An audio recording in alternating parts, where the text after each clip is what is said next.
Thanks so much for joining me this morning. So the Supreme Court saying that Texas could enforce its new law of arresting illegal migrants and deporting them.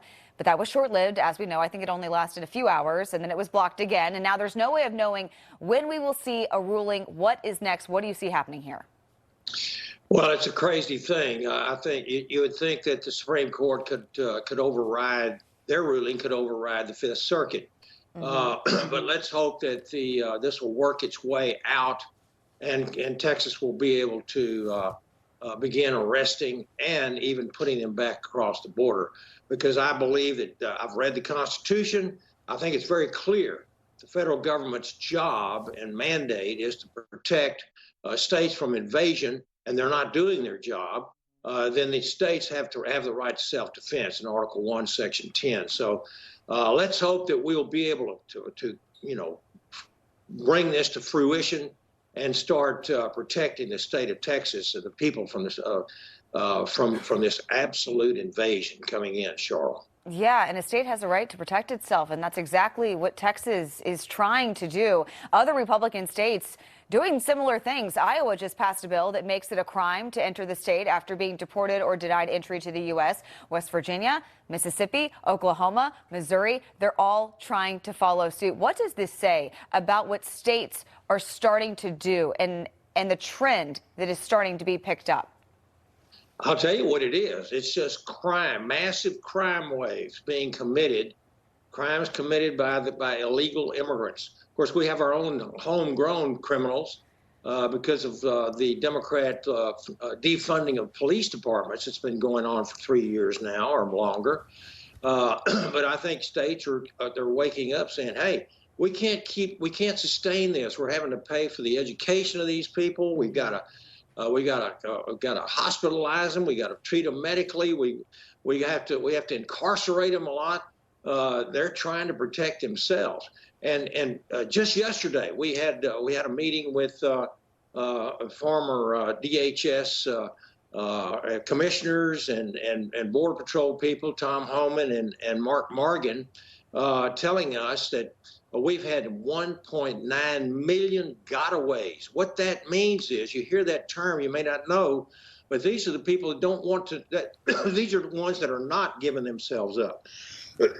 They're sneaking across between the ports of entry, and these are the potential terrorists and and criminals. Yeah, and your Democratic colleague from Texas, Joaquin Castro, he joined MSNBC to criticize the law, of course, and the Supreme Court calling it a constitutional crisis. I want you to take a listen to this. This law, SB 4, was passed through the Texas legislature and signed by Greg Abbott as a right-wing reactionary piece of policy. And it is the state government trying to totally take over the function of immigration enforcement, which is unconstitutional, and which the state and law enforcement and judges and others in the state are completely unprepared for. And so it would be an absolute disaster that would violate civil rights. An absolute disaster. Isn't it already an absolute disaster at the border? He says the state is trying to block immigration enforcement. What's being enforced down there? Nothing is being enforced. All they're doing is processing and trying to make it happen at a greater rate. He calls this a right-wing type of conspiracy. This gentleman, I served with him. He's a Democrat across the aisle, but he's a progressive, liberal, open borders Democrat, and loves to call things racism and what have you. But we have the right to protect ourselves as we're seeing criminal activity. The young woman, 22-year-old in Georgia, murdered. That's not uncommon these days. And so let me just say this, Charlotte. National security is non-negotiable. The Democrats are willing to shut our government down. Here we are trying to keep our government open. They're willing to shut our government down to keep the border open.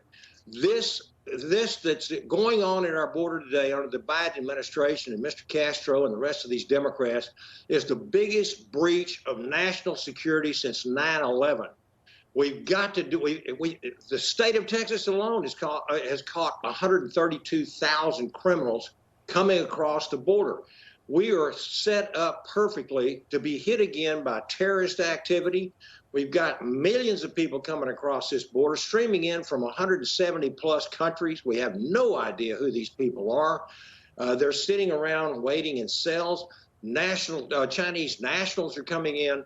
I tell you what, I've never been so apprehensive about our national security than I am here under the Biden administration.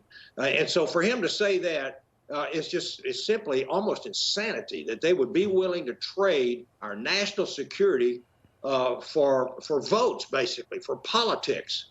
Incredible. Yeah. And here we are 7 months out from the election, and polls are showing that people care the most about national security and what's going on at our southern border. All right, Congressman, thank you so much for joining me this morning. Appreciate it. You're welcome.